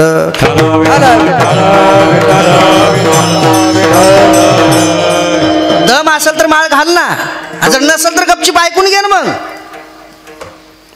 दम लागतो माळकरी व्हायला, दम. तो बाकी कुठला बाकीचा दम नाही, पुण्याचा दम लागतो, पुण्याचा. इथं भरगच्च पुण्य असावं लागतं, तर गळ्यात तुळशीची माळ येते. हो, भरगच्च पुण्यवान असावा लागतो माणूस, भरगच्च भाग्यवान असावा लागतो, तर माळ येते गळ्यात. माळकरी होणं सोपं नाही, भाग्य लागतं, भाग्य. बहुता सुकृताची जोडी, म्हणून विठ्ठली आवडी. त्याचे मुखी हरी पैठा होय रे, त्याचे मुखी हरी पैठा होय. त्याचे मुखी हरी पैठा होय, त्याचे मुखी हरी पैठा होय. अनंत जन्मीचे सुकृत पदरी, अनंत जन्मीचे सुकृत पदरी, अनंत जन्मीचे सुकृत पदरी,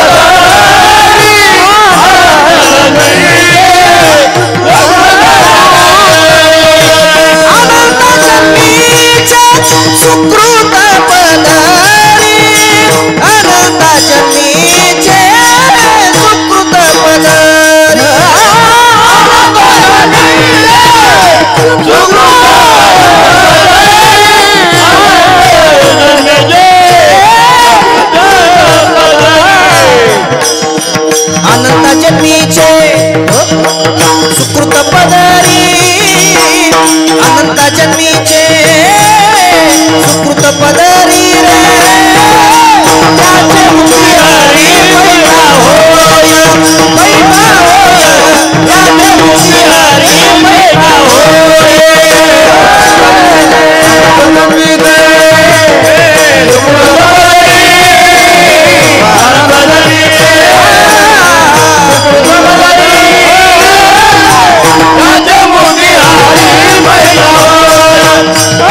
मंदिरी त्याचे मुखी हरी पैठा होय. मला सांगा, आता आरतीला काही माणसं उठतात, काही माणसं उठतात म्हणजे सगळेच उठतात.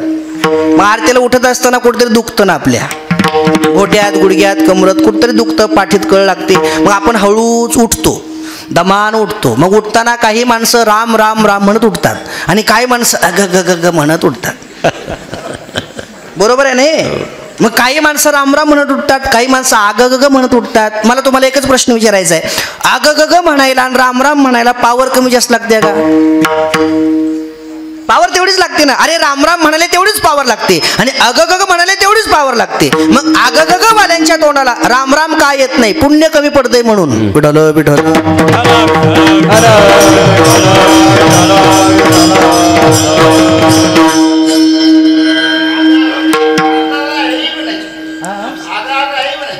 अग अग आई नाही नाही, अग आई नाही, अग गगच म्हणतात ते. अग आई ग नाहीच ग, अग आई ग म्हणायला काही तर कोणी मारलं का त्याला? विठ्ठल विठ्ठल. पण चला ठीक आहे, त्रासातही अग आई म्हणण्यापेक्षा राम राम म्हणायला पाहिजे ना. त्रास जरी झाला तर अग आई म्हणण्यापेक्षा राम राम म्हणायला पाहिजे. कारण ज्याच्या नावानं आपण राम राम म्हणतो ना, ती तर सगळ्याची आई आहे. विठ्ठल विठ्ठल.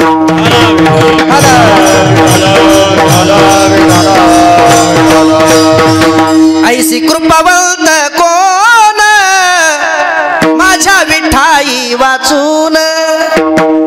नुसतं अगं आई आई म्हणण्यापेक्षा अगं विठाई विठाई म्हणा. मग येत नाही, अगं आई बी नाही, अगं गगच येत. विठाई नाही ना अगं आई नाही, राम राम नाही का? पुण्य कमी पडतंय. व्यर्थ कल्पना करू नका, व्यर्थ कल्पना करू नका, व्यर्थ कल्पना करू नका, व्यर्थ हरि बोला हरि बोला नातनिया बोला, व्यर्थ कल्पना करू नका,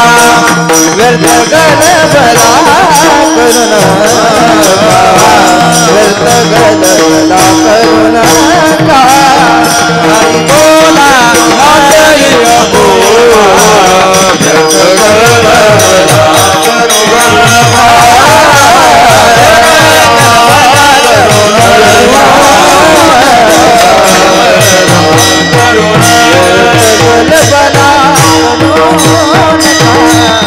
अरे नाथ महाराज बोलतात हरी बोला नाहीतरी या बोला, व्यर्थ गलबला करू नका, बाकीचं काही बोलू नका, हरी बोला. हरी म्हणा हरी म्हणा हरी म्हणा म्हणलं पाहिजे. बरं ते बी काय लय अवघड नाही. हरी म्हणणं तर काय अवघड आहे का? सहज सहज म्हणता येतं ते.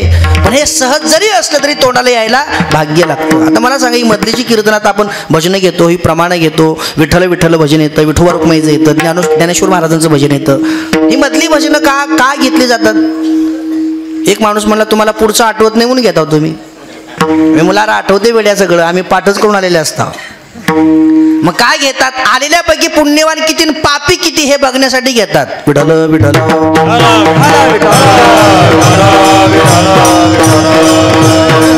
एवढं सांगून मी ज्यांच्या ध्यानात आलं नसेल त्यांना धन्यवाद. विठ्ठल विठ्ठल.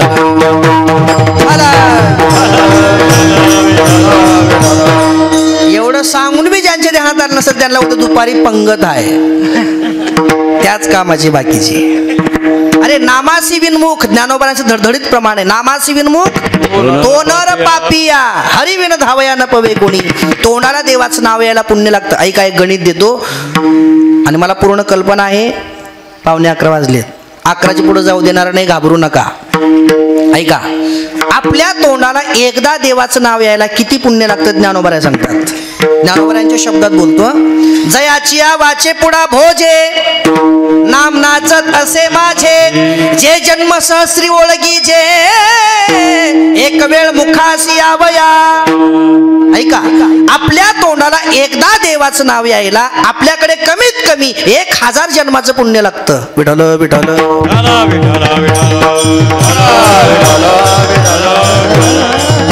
म्हणून कीर्तन कीर्तनकाराच्या समोर बसून जर आपल्याला झोप येत असेल तर समजावं आपलं बरंच पाप अजून शिल्लक आहे. मग ते कमी करायचं असेल तर तसंच देवाचं नाव घ्यायचा प्रयत्न केला पाहिजे, तसंच देवाचं नाव घेतलं पाहिजे. घेऊ जरी नाही वाटलं तरी आपण तसंच घेतलं पाहिजे, प्रयत्नाने घेतलं पाहिजे, प्रयत्नाने घेतलं पाहिजे, प्रयत्नाने घेतलं पाहिजे. हळूहळू पाप कमी होत जाईल आणि पुण्य संचय वाढत जाईल आणि मग सहज असो ऐसा कोठे आठवची नाही ही अवस्था यायला, किंवा माझी मत झाली अनावर वाचा छंद या नामाचा घेतलास ही अवस्था प्राप्त व्हायला जास्ती वेळ लागणार नाही. तुकोबाराय म्हणतात जेवढे काही प्रतिबंध परमार्थाला आड येणारे असतात ना त्यातला एकही प्रतिबंध आता मला प्रतिबंध करत नाही, त्यांचं बळ आता उरलं नाही. अभंगाच्या पहिल्या चरणामध्ये जाने आड जावे काही,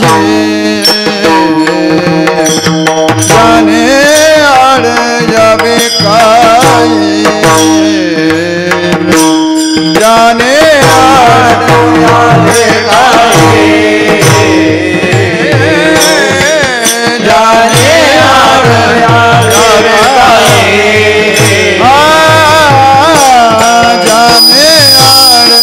जावे काही, जाने आड जावे काही, जाने आड जावे काही,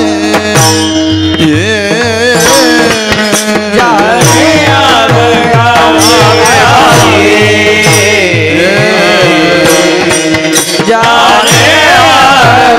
जावे काही, नाही बळता त्याचे नाही बळता, मन जेथे साय झाले, मन येथे साय झाले, मन येथे साय झाले, त्याचे नाही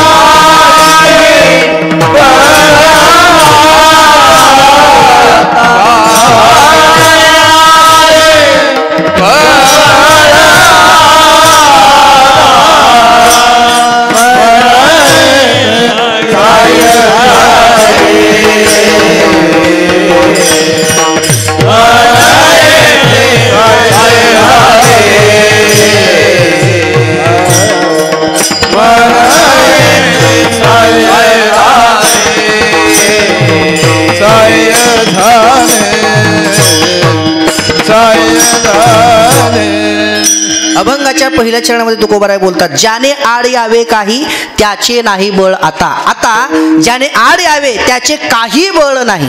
जे मला प्रतिबंध करतील, जे माझ्या परमार्थाच्या वाटेवर आडवे येतील असं आता कोणाचंही बळ राहिलं नाही. परमार्थात प्रतिबंध आता मला उरला नाही, त्याचे नाही बळ आता. विठोबा रखुमाई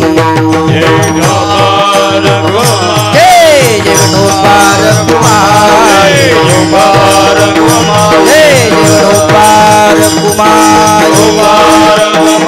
जय विठोबा रखुमाई, विठोबा रखुमाई, जय विठोबा रखुमाई, जय विठोबा रखुमाई, जय विठोबा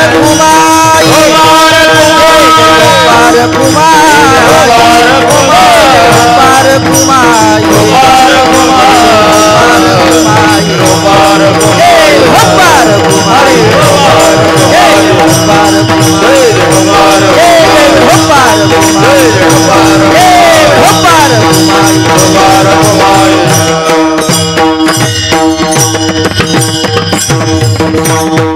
तीन प्रतिबंध सांगितले. पहिला प्रतिबंध काळाचा, दुसरा प्रतिबंध जगाचा, तिसरा प्रतिबंध पापाचा. आणि बरं ठीक आहे, समजा पापही कमी होत गेलं, तुमची नामस्मरणामध्ये रुची वाढत गेली, पण तरी साध्यापर्यंत पोहोचायला, साक्षात्कारापर्यंत पोहोचायला अजून एक प्रतिबंध राहतोच. आणि तो प्रतिबंध म्हणजे आपल्या अंतःकरणाचा, आपल्या मनाचा, आपल्या चित्ताचा, आपल्या बुद्धीचा, अहंकाराचाही प्रतिबंध असतो. अहंकाराचाही बऱ्याच वेळा असं होतं, आपण जर भजन करत असू, आपण जर भक्ती करत असू तर सहज आपल्या अंतःकरणामध्ये हा अहंकार तयार होतो की मी भजन करतोय, विठ्ठल विठ्ठल,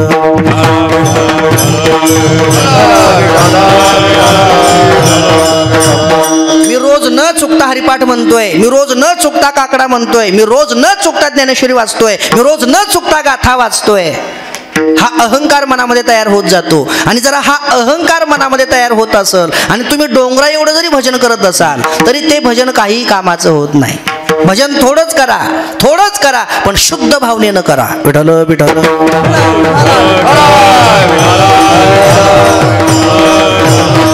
चित्त शुद्ध सेवा देवाची हे, चित्त शुद्ध सेवा देवाची हे, शुद्ध सेवा देवाची शुद्ध सेवा दंबादुरी ठेवा, हित व्हावे तरी दंबादुरी ठेवा,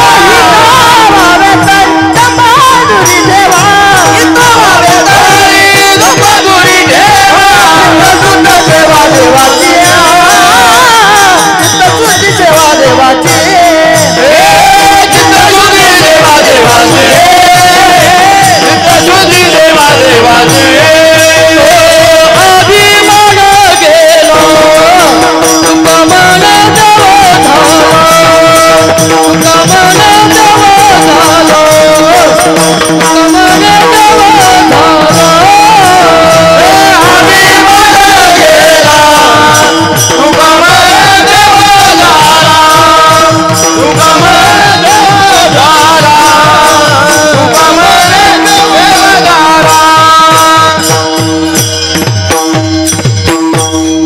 हित व्हावे तरी दंभदुरी ठेवा, चित्त शुद्ध सेवा देवाची. किंवा अभिमान गेला तुका म्हणे देव झाला.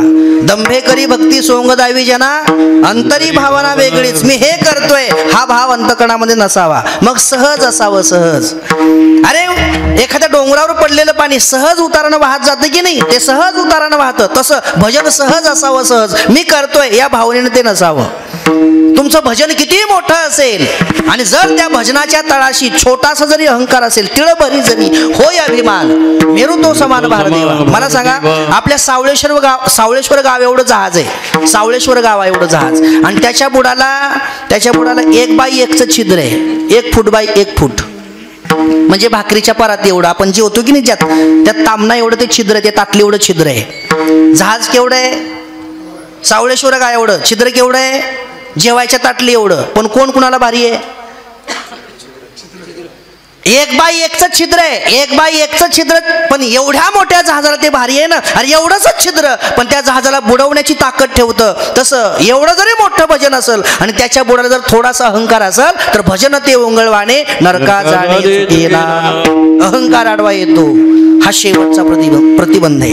अहंकार आडवा येत असेल तर त्याला बाजूला टाकलं पाहिजे, तो अहंकार घालवला पाहिजे आणि शुद्ध अंतःकरणानं मनासहित देवाचं भजन केलं पाहिजे. आपण तर केलंच पाहिजे, पण आपल्या सोबत आपल्या मनानेही भजन केलं पाहिजे. मनानं भजन केलं पाहिजे म्हणजे काय? बरं, मनानं भजन केलं हे कधी सिद्ध होतं? या माणसाने भजन मनाने केलं, कधी सिद्ध होतं? जर त्यानं भजन मनानं केलं तर सिद्ध होतं.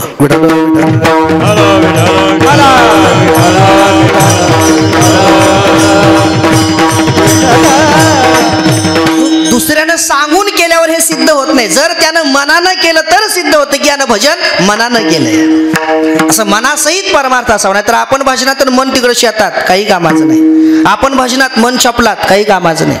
आपण भजनात मन भाकरीच्या दुरुडीत, काही कामाचं नाही. मन सोबत असलं पाहिजे. तुकोबाराय म्हणतात, हा सुद्धा प्रतिबंध आता राहिला नाही का?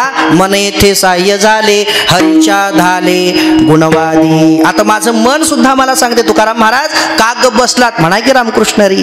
तुकाराम महाराज का ग बसलात? म्हणा की विठ्ठल विठ्ठल. आता मन सुद्धा मला सहकार्य करते आणि ही भजनाची, ही परमार्थाची परिपक्व अवस्था आहे. आणि तुकोबाराय बोलतात, हे जे सामर्थ्य, ही जी भक्तीची रुची माझ्या जीवनामध्ये जी उत्पन्न झाली, तयार झाली, याला एकच कारण, ते कारण म्हणजे संतांची संगती. चुकोर तो गेला काळ झाले बळ संघाचे. या संत संगतीमुळं परमार्थातली रुची वाढत गेली आणि या परमार्थामध्ये माझं मन माझ्या सहकारी सहाय्यक सोबत म्हणून आलं आणि माझा परमार्थ, माझं भजन आता देवाकडे चाललेलं आहे. आणि याच हेतूनं आयुष्यातला जो काळ व्यर्थ चालला होता तो सुद्धा आता सार्थकी लागतोय. चुकोर तो गेला काळ झाले बळ संघाचे. आणि असा जो मनासहित परमार्थ करतो ना त्याच्यांगी एवढं सामर्थ्य येतं, एवढा मोठा तो होतो की त्यानं जे काही करायचं म्हणेल ते अगदी सहज शक्य होतं अभंगाच्या शेवटी. तुका म्हणे धरो तुका म्हणे धरो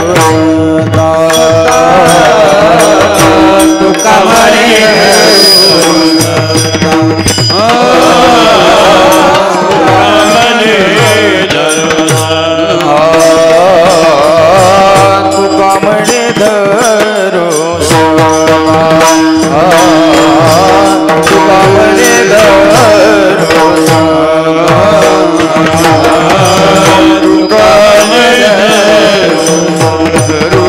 सत्ता तुका म्हणे धरो सत्ता होईल आता करो ते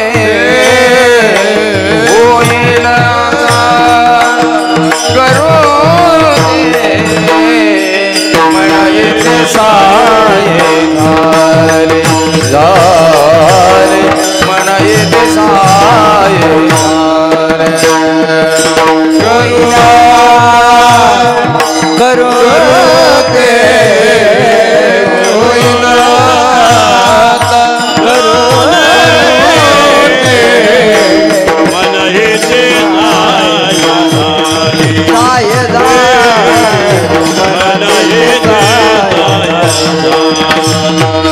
हरे राधाले गुणवादे गुणवादे गुणवादे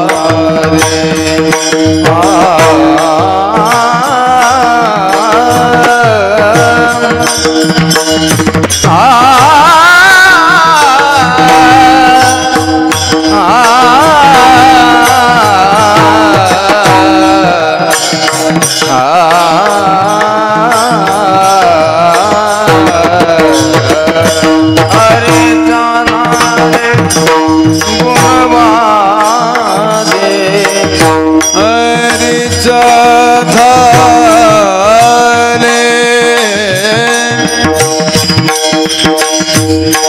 गुणवादे हरे जाधाले गुणवादे हरे जाधाले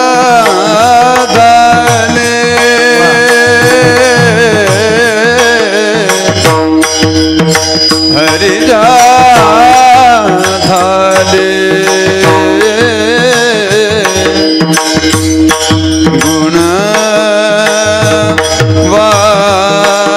गुणवादे गुणवादे हरे जाधाले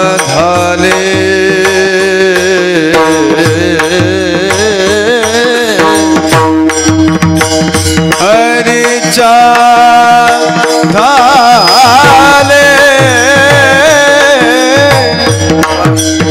हरे जाधाले हरि जाधाले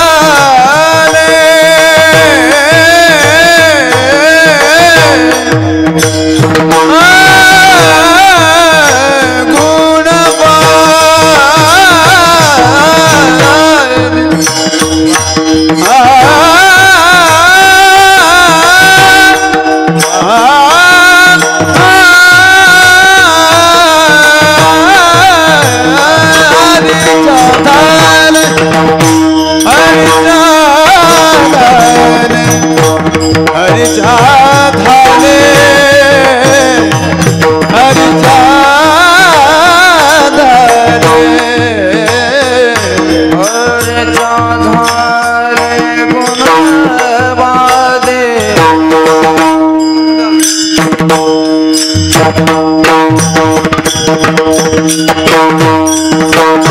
हरि जाधाले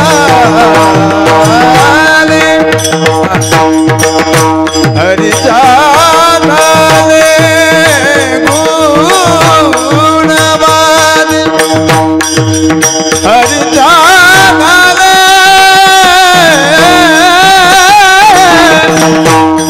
हरि जाधाले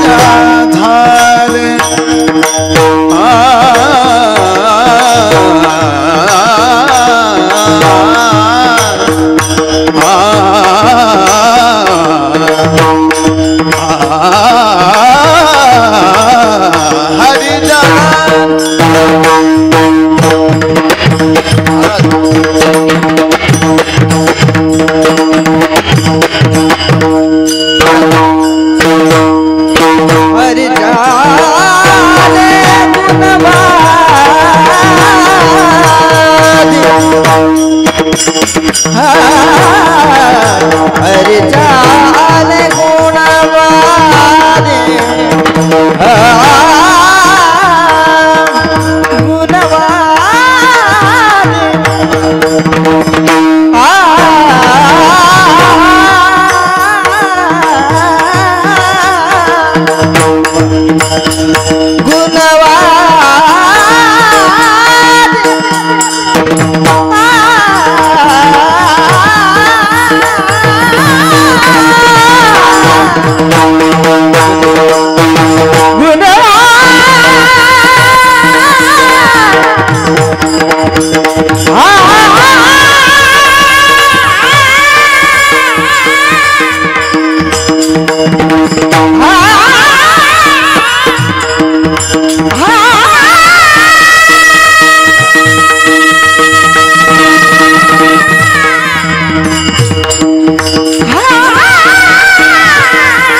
सर्वांसाठी जोरदार टाळ्या वाजवा बरं. वा छान. तुका म्हणे धरू सत्ता होईल आता करू दे. एवढं बळ अंगी आलंय, आम्ही जे काही म्हणेल ते अगदी सहज शक्य होईल एवढं सामर्थ्य आमच्याकडे आले. कशाने आले? आम्ही मनासहित भक्ती केली त्याच्यामुळं आलंय. तुका म्हणे धरू सत्ता होईल आता करू ते. मन येथे साह्य झाले हरीच्या धाले गुणवादी ज्ञानेश्वर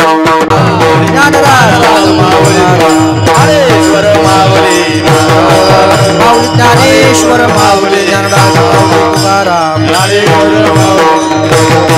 माऊली ज्ञानेश्वर माऊली ज्ञानराज माऊली ज्ञानेश्वर माऊली ज्ञानेश्वर माऊली.